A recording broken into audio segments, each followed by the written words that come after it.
I pledge allegiance to the flag of the United States of America and to the republic for which it stands, one nation, under God, indivisible, with liberty and justice for all. Awesome. Amy, can I please have a roll call? Commissioner Burris, Present. Commissioner Gustafson, I'm here.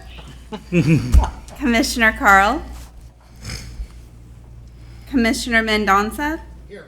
Commissioner Rohan, Commissioner Wigand, Here. Alternate Commissioner Holmes, I'm here. Alternate Commissioner Nisley, Alternate Commissioner Stevens, Here. Alternate Commissioner Starsky, and Chair Alpine. Here. All right, thank you. Bring us to item 3. We'd like to welcome the new commissioners. Our new commissioners is Trinity Burris from City of Colfax, Tracy Mendoza from Roseville, and Jenny Keensley from Loomis, who is not here today. But welcome, and I believe we got a swearman. Amy? No, we just have them sign oath of office. Awesome. Thank you. Cool. Jenny is online. Oh, she is online. But she has, but Oh, we there she can't is. allow her to participate. Okay. Hi, Jenny.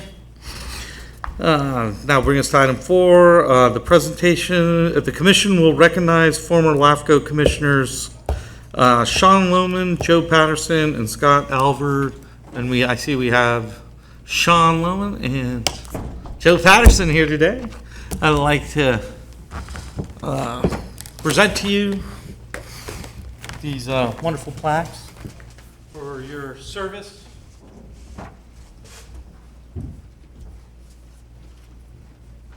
Hey, thanks you guys. Hey, you've been busy. You look good. You know? Thanks, you Hey, too, you you know, know, yeah, looking it's younger. like- Hey, You know? what?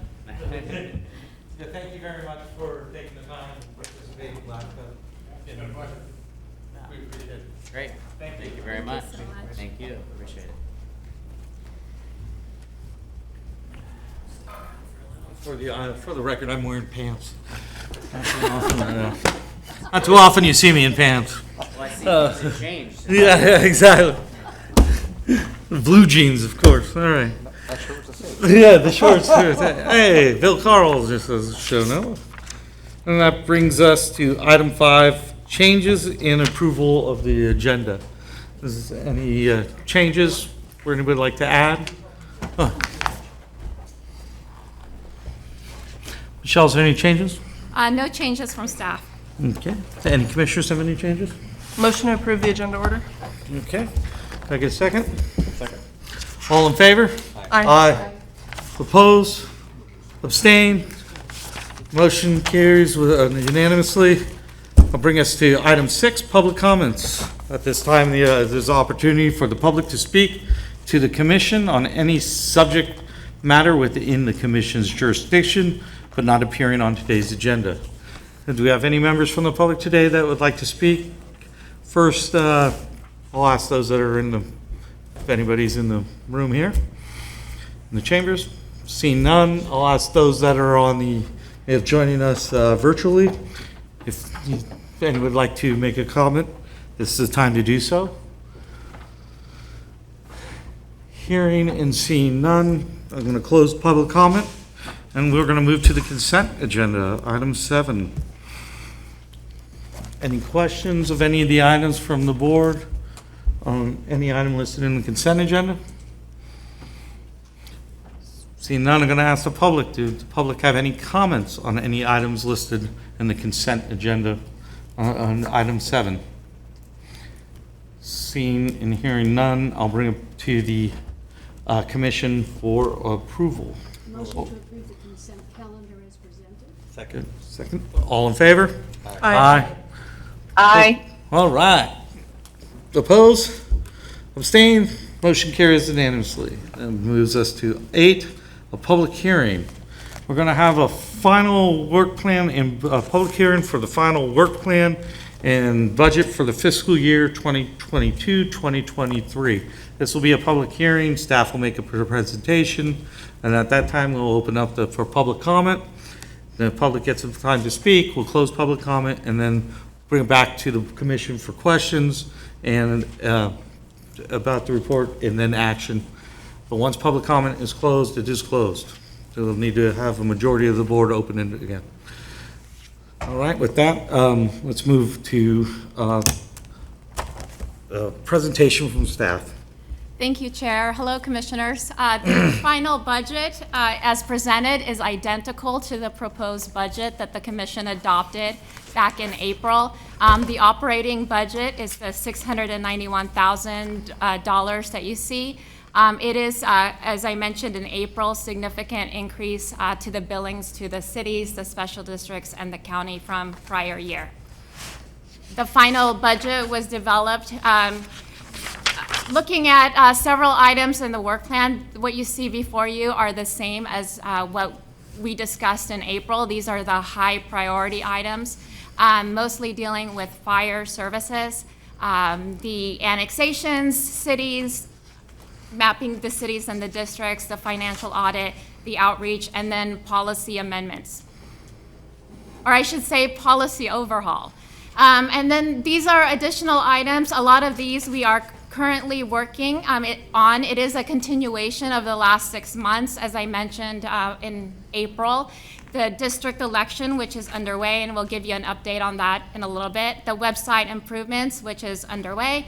The local agencies directory, our onboarding packet, which still needs improvement, but that's in the works.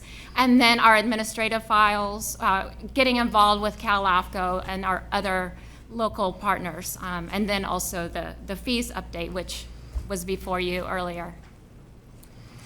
I wanted to point out one slight amendment to the budget. We discovered that the Tahoe Forest Hospital District was included in Nevada County's district. The state controller's office assigns each district a principal county. And it should be based on the total assessed value. And so whoever has the most weight, that's the principal county. So the state had North Tahoe Forest Hospital District under Nevada, and it should have been under our district, or under our LAFCO. So there is no change to the billing to the special districts because they reported a $2 million deficit at their last reporting time period. But it did change the election that's happening, for the special district special district member seat on the commission. So we did get them a ballot, and hopefully they participate, and we look forward to receiving that. So the staff recommendation is to adopt or adopt with modifications the final work plan and the budget, and then direct staff to distribute it to our funding agencies as well as the auditor's office so that they can do the calculations and the billing for us. Thank you, Chair. Okay, thank you. Is any questions on the report? Seeing none, I'm going to now open up the public hearing for public comment. Anybody from the public? First ask those that are in the chamber. Is there anyone I'd like to comment on the 2022-2023 budget? Seeing none, I'm going to ask those that may be joining us virtually, if this is your time to make any public comments on the item of the final work plan and budget for fiscal year 2022-2023. Seeing and hearing none, I'm going to close the public comment and bring it back to the commission for discussion and action. I would just like to say that Robert and I and Sean served on the budget committee and went through all of this with staff at a special meeting at the offices. It was noticed for anyone else who wanted to attend. And I just want to indicate my support for it. I think it's a very thorough and practical one. for us to look at, and I'm really grateful that it doesn't look like ones that we have had to review in the past. I'll echo that. Awesome. Any other comments? This is, I believe, Resolution 2203. Make a motion to approve? Second? Second. No. All right. Well, I get seconds. Can I please have a roll call vote? Commissioner Burris, Aye. Commissioner Gustafson, Aye. Commissioner Carl, Commissioner Mendoza, Yes. Commissioner Rohan, Yes. Commissioner Weigand, Yeah. and Chair Alpine. Yes. Thank you. And now that we have adopted the budget, Michelle, can you please get an RFP for the Western Fall Fire Services study out as fast as possible, as soon as possible? And can we also have a plan from staff by the next meeting on how to address the MSR issue and bringing all the MSRs into compliance? So we have a schedule of being back on a 5-year cycle for it. For our new commissioners, I'm going to fast forward through the slide. This was mentioned at the last meeting, very briefly. We have a list of municipal service reviews that are significantly outdated. So we have several from the cities and the special districts that either haven't been completed or are out of date. So we will be bringing forward per the chair's instruction at the next meeting. And to bring us all in compliance. It's been an item that's been brought up across the state in various, from my understanding, grand juries, civil review grand juries, and the MSRs have not been keeping up with the scheduled 5-year timelines. So we should be probably getting ahead of it. So, thank you. And that will bring us to item 9, business items, selection of chair and vice chair. Thank you, Chair. As you know, the commission adopted a resolution back in 2008 with an annual rotation schedule. For the next fiscal year, the city member or a city member is eligible to be the chair, and a county member as vice chair if the commission chooses to continue with the rotation schedule. I understand that in previous years, there were other commissioners that served in place of, as chair, even if it wasn't their scheduled rotation.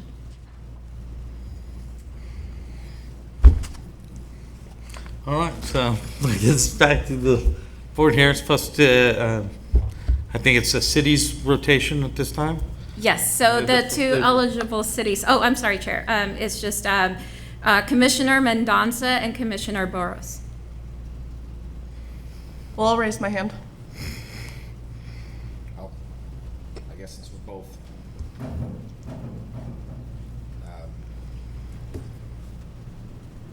Yeah, I guess I should raise my hand as well if we're up, just to make sure my city's represented.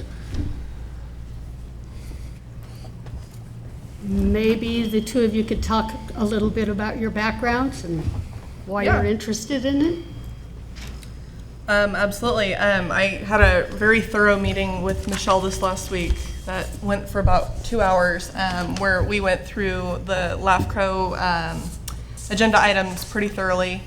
And I feel that there is a lot of parallel between what we're dealing with on PCTPA and SACOG as well, which are two other boards that I currently sit on in addition to being the mayor of Colfax. So sort of my spiel. I know you and I had talked prior to this meeting. I currently sit on the Law and Regulatory Commission, for City of Roseville. I've got an auditing government investigations background, and served 4 years on our Planning Commission, 4 years on our Transportation Commission, and sat on several other boards and commissions similar to some of the issues that I know this particular board deals with on a regular basis. So would look forward to being more engaged, involved on a regional level on that. So I think we're both open to the board's pleasure. So we're also selecting a vice chair as well. Yep, chair and vice chair, and then be the And that county. has to be a county So seat. I had a question on that. The vice chair has to be county? Yes. Okay. And on that, I should take my hat out of the ring in the fact at noon on January 2nd, 2023, I will no longer be a county supervisor. So you got that date down. I like that. I can hear that all day. You sound happy about that. Robert, Or Josh, can I say something? Yes, I didn't Cindy. have to arm wrestle Robert. Thank you, Cindy. I would have been He's embarrassed. got 4 arms, right? Well, I would like to make a motion to have Cindy take the role of vice chair for next year. It seems that that's the logical thing to do, because Jim is in an alternate seat. Second. So, okay. Okay. Second. I think, okay. 1 second. That's awesome. All right, so we'll have Susan first and second by Carl. With that, I'll just ask, all in favor? Aye. Aye. Opposed? Abstained? Motion carries. So we have Cindy, congratulations, you're vice chair. But we still have to come up with a chair. So any wishes of the board of what you'd like to do or what we'd like to do? I Well, promise neither of us bite. on the issue of chair, I mean, I have to, really be candid with you guys. That's what we're supposed to do. Roseville was supposed to step into that seat, and it's a large constituency in the county, and I want to be sure, if that isn't going to happen, that there's some really good justification for not doing it. And I do recognize that we're going to be taking on some major discussions and looking at fire issues, and you may have more familiarity with that than a city representative, and perhaps that is better for this entire body. But I just felt it's important to note this step was supposed to go to a Roseville seat. And I was thinking similarly. I think the whole point of having the rotations was to cause some sense of calm and perception, and I'd be happy either way, frankly. I know both of you would be Me great. too. But if we're going to continue with that tradition that we've established, then that rotation, I think, would make sense. And unless there's some good reasons to the contrary. I would never risk arguing against your position, having learned. Having learned. I do want to be fair. Colfax will be an important part of what I imagine we'll be covering in the Western Fire study. Do you want to speak at all to Colfax's role in that? And We definitely have had some pretty personal dealings, not just with the imminent risk of wildfire coming right up against our border recently, but between our issues with the, I'm not going to say issues, that's probably the wrong word, but our current experience working with the county and our merge, I think that we've had some pretty unique experience in this subject matter, much of which is coming up in the next cycle and was predominantly a big part of our conversation in the last couple days. So that definitely was a driver for me throwing my name in the hat, and of course, with all respect to Tracy, and we did have a conversation as well before just that. full disclosure, we talked, and I wasn't aware that it was that's how the rotation worked. So my apologies for maybe not No. asking that correctly. No, and that's I was under the absolutely- impression it was your term, No. so I was, And that's totally fine. And so again, at the pleasure of the board, and I don't think either of us are going to be hurt any which way that it swings, so. I won't ask for a seat location. Well, even though I'm the one that brought up the issue, I do think that there is value in, since we are really taking on fire-related issues, to have your additional background in that area to help. So I would make the motion for Trinity to take the chair's position. And I appreciate your indulgence in letting me say how I felt. And I'll be happy to second that motion. All right, we got first, second. All in favor? Aye. Opposed? Abstained? Motion carries. Congratulations. Woo! Yes, I got a portion of my life back. I was just going to say, this is going to be a good opportunity for, I know that both of you just got seated today. We know in the work plan, we're going to be going through the policies and procedures, and I hope there's participation from the cities in that, bring you up to speed on what we do and how we do it, and it's a good time. So we have this is going to be a very good year in just cleaning up the house, further cleaning up the way we do business, clarifying policies, and getting schedules in order to get us on the right track to be a little bit more more scheduled timing of our studies. So thank you very much for stepping up, and with that, unless you want to say anything. I do really quickly. I hope the board will indulge me on this. I am hoping that each of you could potentially have time in your schedule to meet with Tracy and I to go through everything from a board perspective. Again, I did meet with Michelle and we had a great conversation, but I'd be very interested in hearing each of your perspectives. I know there's a lot of tenure on the board, so Thank you. I appreciate your time. I appreciate that. Thank you. And Madam Chair, future Madam Chair, don't be afraid to make committees. Put it all to work, right? Thank you. And now bring us to, Well, Josh, though, I want to thank you Oh. very much for the work that you've done as chair. It's taken a lot of time. Yes. She's been wonderful to work with, but it takes a lot of extra time to the chair. Thank you. no, I appreciate it. And it was a pleasure. Yes, Very thank you. pleasure working with Michelle. It didn't seem like work. It was like something that it was long overdue of bringing LAFCO into a forward position than it has done in the past, and get rid of some of the enigma behind it, and figuring out how to better package it and present it in an easy way for our citizens and constituents to understand the role of what this board does. And that will be going to you to take it on the rodeo. So, but thank you, and appreciate everybody's support, boards and the staffs. Thank you, Chair Alpine.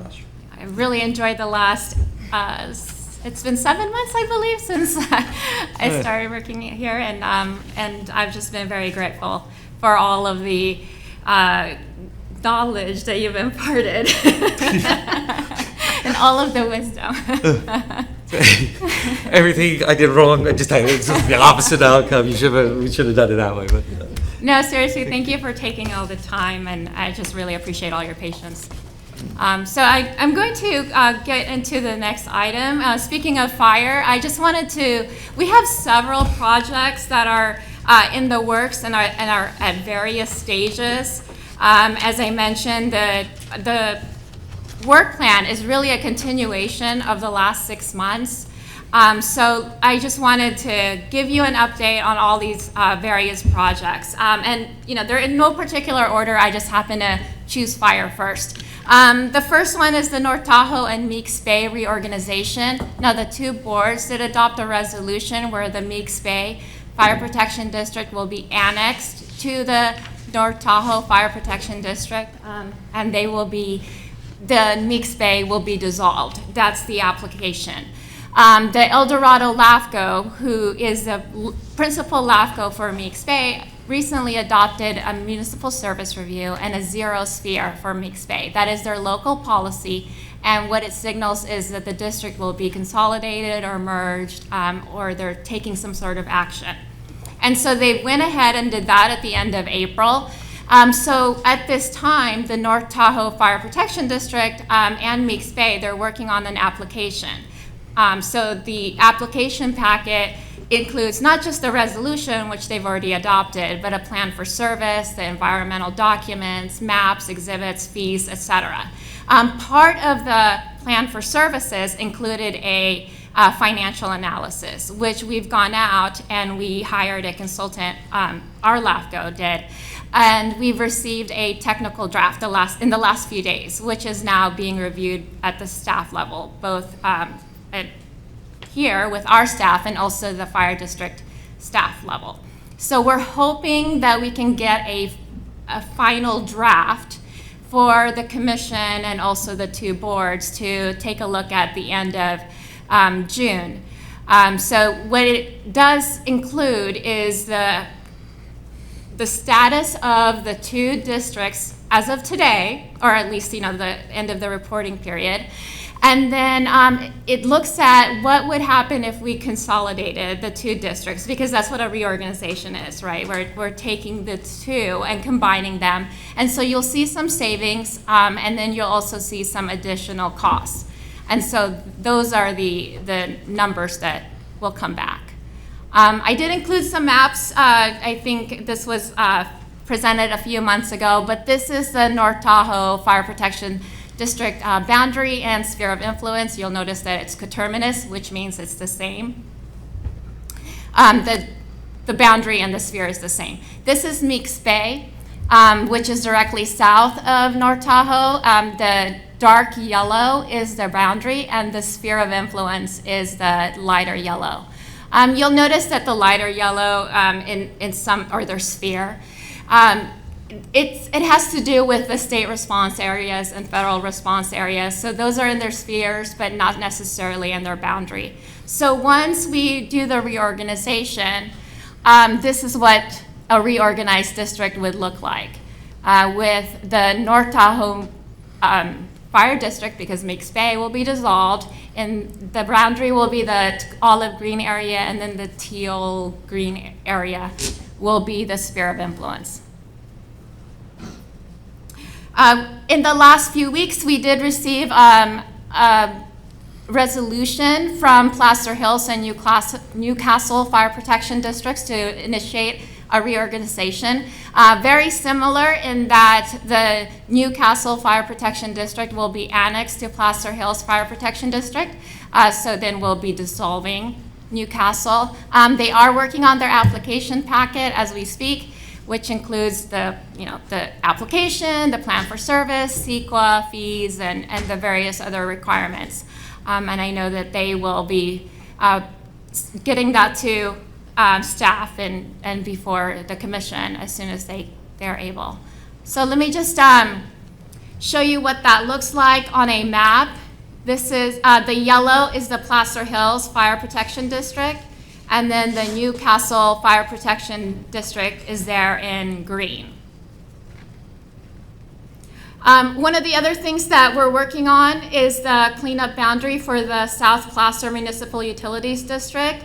I just included one area. There's several areas within the district's boundary where the state has, what you see is the red dash line. That's what the state is showing as the district's boundary, and the purple areas are all the various annexations to the district. So we need to reconcile the records, and if maybe certain annexations were missed or maybe not sent to the state or et cetera, we need to go through all of the records. So we've been doing that. We have found several parcels that will need to come to the commission, which is in our work plan, for an annexation. And then there's some areas where it was just a mapping error and it doesn't need to go to the commission. We just need to do a cleanup. So this just happens to be one area. The other item that we've been working on is that the city of Roseville has the Roseville Cemetery District.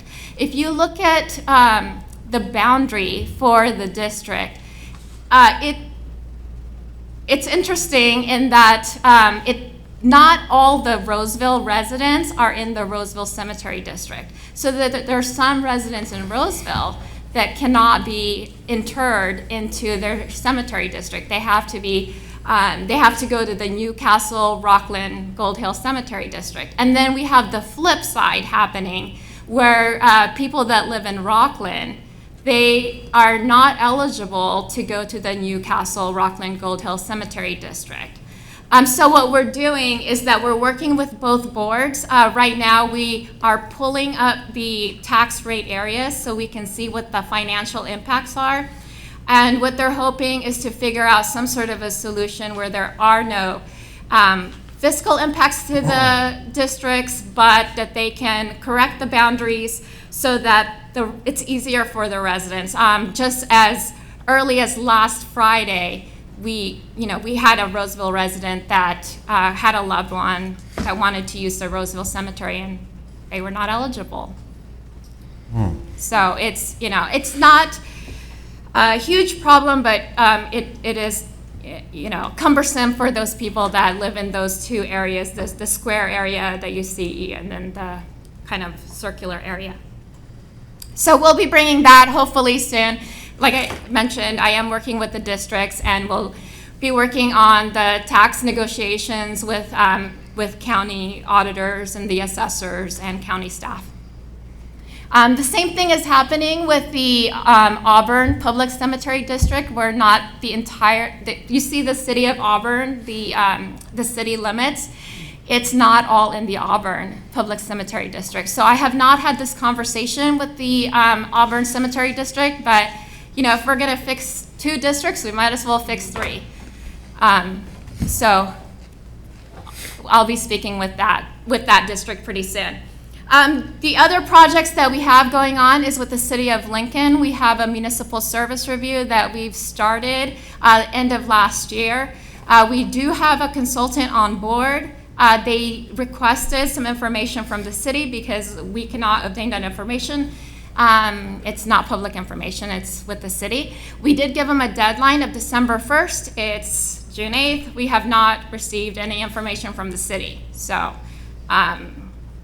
that's where that's at. You'll see the schedule, I believe, when the commission hired the consultant, this schedule was before you, and we're still stuck on the task 2. So other projects with the city of Lincoln, we have the first one is Sud B, which is approximately 250 acres, and that's the area in red. The light, I should say that the light yellow area is the city limits, the existing city boundaries. Sud B, which is 250 acres, is the dark red. The Village 5 area is the yellow, the golden yellow color, which is approximately 4,900 acres. And then the area in blue, that's the area south of the airport, and it's rural residential, and they're proposing to exclude that area from the annexation proposal. And then that brings us to the website and the special district election, which I'm going to have Amy take over from here. So just to recap for our new commissioners, the term for the special district commission seat that's currently being held by Bill Carl ended in May. Therefore, LAFCO has been running an election to fill this seat. Bill Carl will remain on the commission until the seat is filled. On March 22nd, we sent requests to the special districts under Placer LAFCO for nominees to the commission, and they were due back to us by May 2nd. We ended up with 4 nominees: H. Gordon Ainsley, Bill Carl, Luke Reagan, and Rick Stevens. So on May 5th, we sent ballots to the special districts with a due date of July 8th. So thus far, we've received 8 votes. For this election to be valid, we need a quorum of special districts to respond, which means we need to receive at least 19 total votes by July 8th. If for some reason we don't receive the necessary votes, we will extend the voting period for another 60 days per Government Code 56332. And then these are, okay. Oh, I'm sorry. No, Oh, I'm okay. sorry. Those are the, on the screen are the districts that have turned their votes in. Next slide. Yes. Okay. So for the website, we've made a few changes to our website to try to make it a little easier to navigate. And one of the things we're trying is we created a YouTube channel to upload our commission meeting videos. The idea behind the channel was so that the public could perform a Google search for LAFCO and find us. The videos are linked to the Agenda Center and can be viewed there as well. I guess right now, if the public tried to find those videos, it would be difficult unless they knew where to look. So, and then the next slide. And then we went through our files and our CDs to find the most current MSRs, and we placed those on the website. If you look under Municipal Service Review Studies, you'll see there's a list. It's not all shown in the screen, but underneath the name of each MSR, if there were multiple agencies that were reviewed, we've listed the names of those agencies. And then if you were to go in inventory of local agencies, to the right, you'll see just a little snapshot of the districts, the special districts. We have linked their audits and the map of their boundary to the district. The maps that say coming soon are being reviewed for accuracy, and then we'll put those up on the website as well. The inventory for local agency is also updated pretty regularly if there's any changes. One more thing is under resolutions, we added any resolutions that were completed this year to our website. Can I ask a quick question? Sure. What is the audit schedule? Is it every 4 years, 2 years? What does that look like? It depends on the agency. There are some agencies, the larger ones, that that it's annually, and there are some smaller agencies that it could be every 5 years.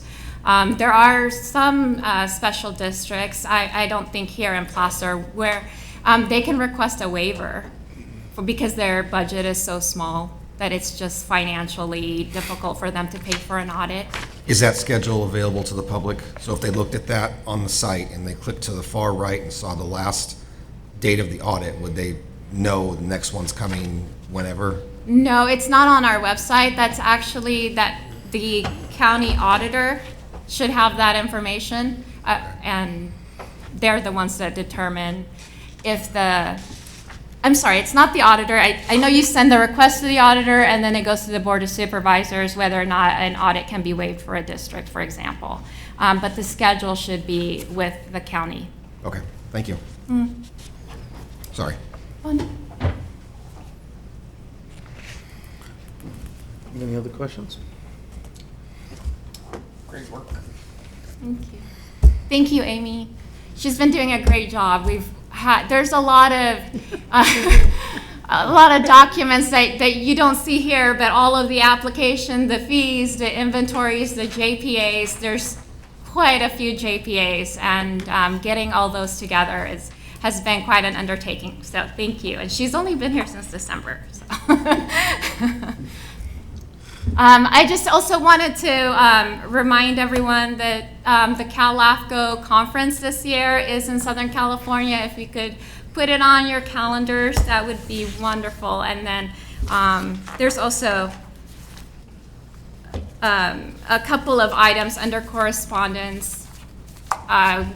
One of them is, the Cal-LAFCO Board of Directors, if there's anyone interested in running for office. And then we'll remind you about the conference, and then you can let us know at a later date if you're available to attend. All right. Any comments, questions? Thank you, Michelle. You're welcome. And we'll come to the item 10, commissioner comments. Anybody from the commission like to make any comments? From the public? Josh, could Yes. I? Yes, please, Cindy. Yes. Sorry from remoting over your shoulder there. Oh, I like it. I can't thank Michelle and Amy enough.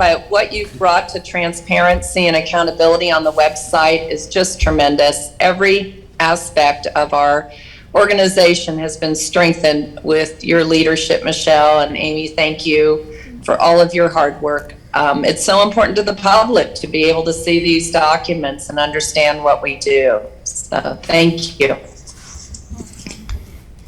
Thank you, Cindy. Any other commissioner like to comment?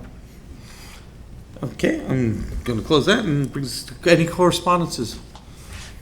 Yes, as I mentioned, there's a few items there from LAFCO. One of the things that the commission can decide on today is if they would like to nominate a county member or a district member to run for the region seat on the LAFCO board. The due date is September 19th, so there is time if...